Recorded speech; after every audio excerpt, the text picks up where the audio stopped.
Good morning. Welcome to Urban Sanctuary. My guest today is McKenna, author of over 50 books and a scripture scholar. And I'm grateful today for her presence with us to look at continue in our conversation to look at the Advent text. Megan, good morning, and welcome to Urban Sanctuary. Thank you. Good morning. So the text this morning is from the Gospel of Luke, and it is a visitation to Mary and Elizabeth, announcing some good news to come. And so you've indicated to me there's a lot in those texts in the message for Advent for us today and our times. What would you say those messages are? The Annunciation becomes the Incarnation, that God becomes human and is birthed, so to speak, or seated in the person who says, "Let it be done unto me according to your word."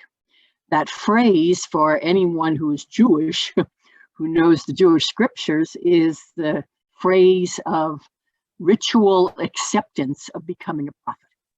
Moses, King David, Isaiah, Jeremiah, Ezekiel, they all respond when they are asked or told, rather forcefully, to be a prophet, "Let it be done unto me according to your word." And they often use the line, "I am the handmaiden or the servant of the Lord, let it be done unto me."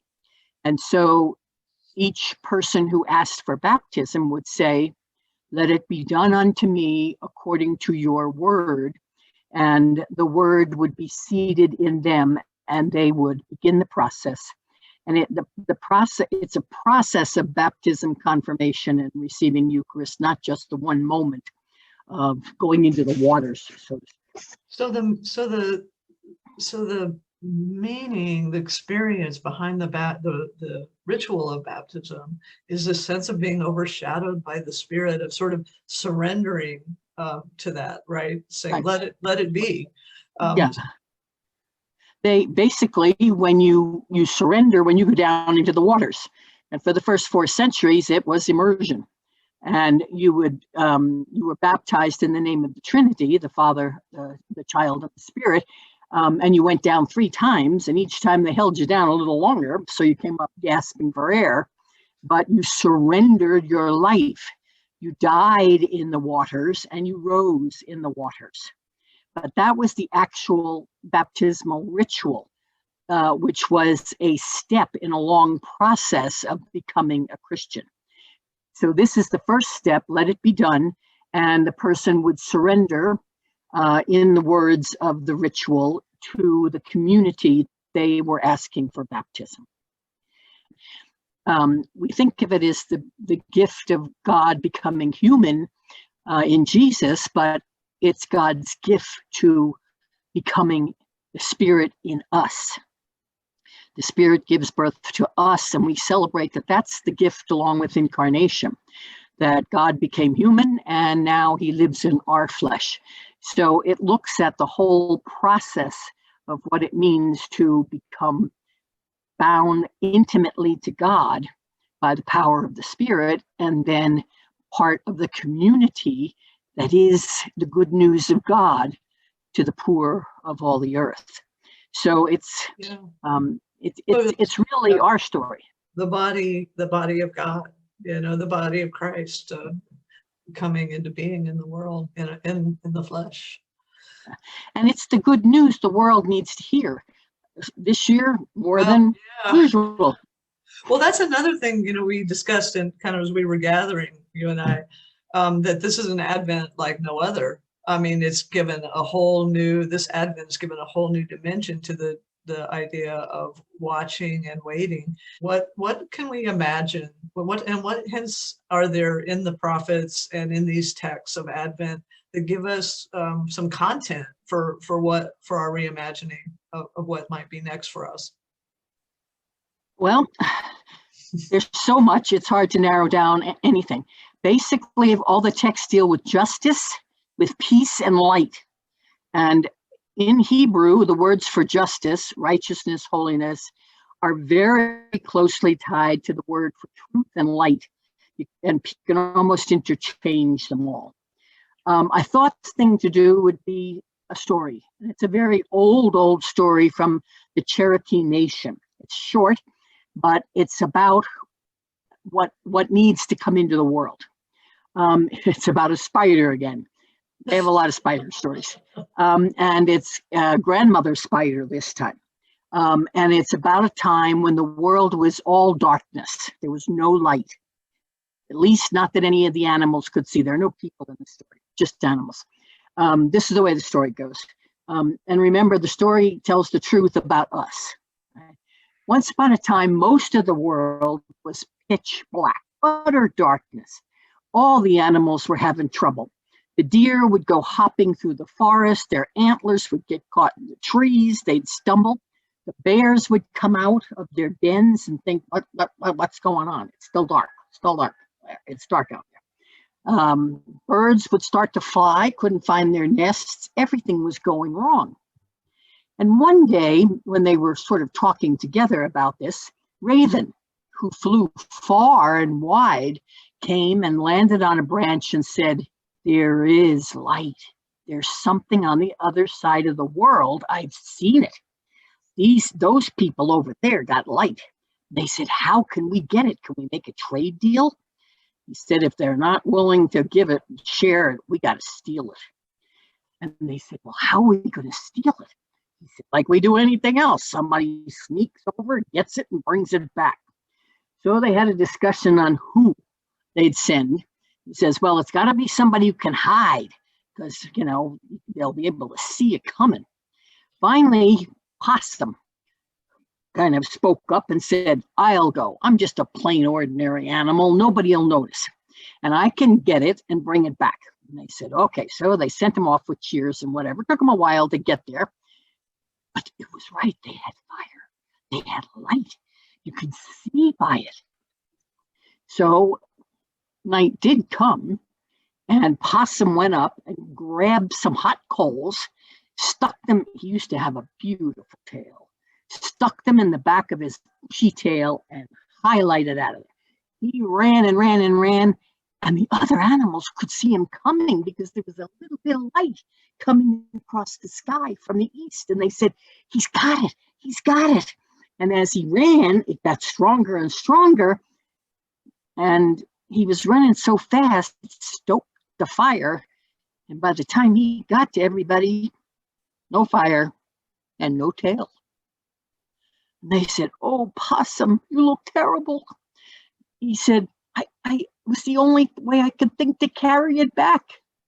And they consoled him and said, "We still don't have any light. And they had another conference and they said, "Who do we send this time?" Well, this time Buzzard said, "Hey, they're going to be looking for everything on the ground. I'll be over there. I'm really fast and I won't be stupid enough to stick it in my tail." And they said, oh, okay. So off he went. He got it, and he had a little nest of all kinds of feathers on the top of his head. It was a kind of crowning glory. He stuck it in there and flew as fast as he could. And again, the fire, the light came with him, but by the time he got there, no feathers, bald head, no fire, no light. They said, "What are we going to do? Now they're going to be looking above. They're going to be looking below. Well, nobody's going to get there." And it was quiet for a minute. And then there was this tiny little voice that said, "I'll go. I'll go." And they said, "Who is that? Who is it?" And down on the ground was Grandmother Spider. And they said, "Grandmother Spider, how can you bring back what they couldn't get? You're so tiny." He's right. "And nobody notices me. And when they do, they run, or they try to swat me. I'm perfect to go." And they weren't so sure, but she said, "I'll go whether you think I can or not." And so she did. But before she left, she made a tiny, tiny little clay pot out of some wet mud that she put on her back to put the fire in. And as she spun out a trail, she made sure she'd know how to get back. Well, it took a long time for her to get there. And nobody noticed her. She waited. She put a little bit of that fire into her pot and started the long way back. Eons later, they saw the light coming. It was just a thin, thin light. And then it grew stronger, stronger, and stronger until she came back and dumped it in front of them. And light flared up, and they could suddenly see each other. They said, "Grandmother, how did you do it?" She said, "Put it in the pot. I brought it back. I followed my trail home, and here I am." Well, they were yelling and laughing and hugging each other. They saw everything for the first time, light. And then they looked at Grandmother and said, "Grandmother, how did you know that you could do this?" She said, "I've been thinking for a long time. I think I was created to bring light into the world." And when they tell this story, they say, what if that's why we were all created? To bring light into the world. And they also say that now Grandmother Spider is the patron of all weavers and potters and those who bring light from other cultures, other nations, other places in the world, that we need to learn that too. I think the story says what Mary said yes to. I will bring light into the world.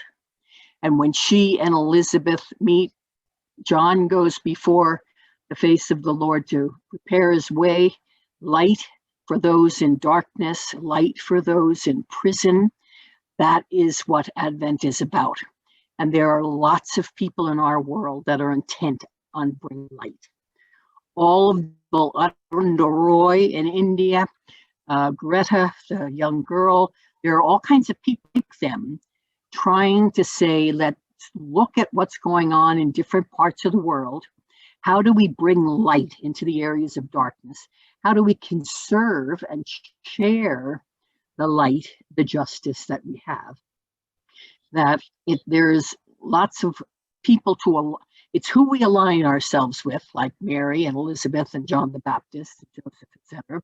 And it's what we do for justice.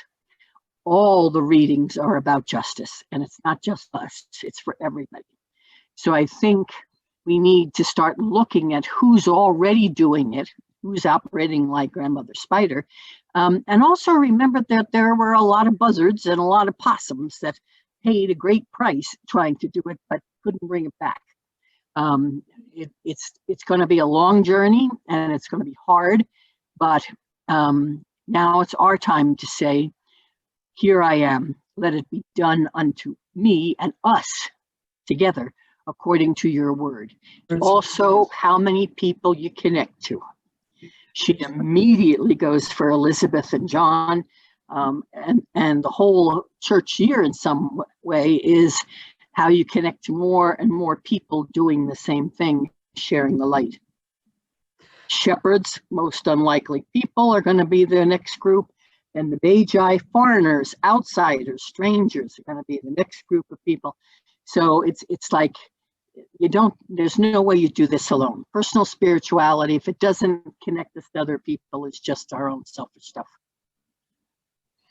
Megan, thank you for offering yourself, your entire life, to bring this light. Thank you for offering yourself to do that for us today. And I appreciate the gift of your presence with Urban Sanctuary this Sunday. All right. You're more than welcome, and it all came from other people.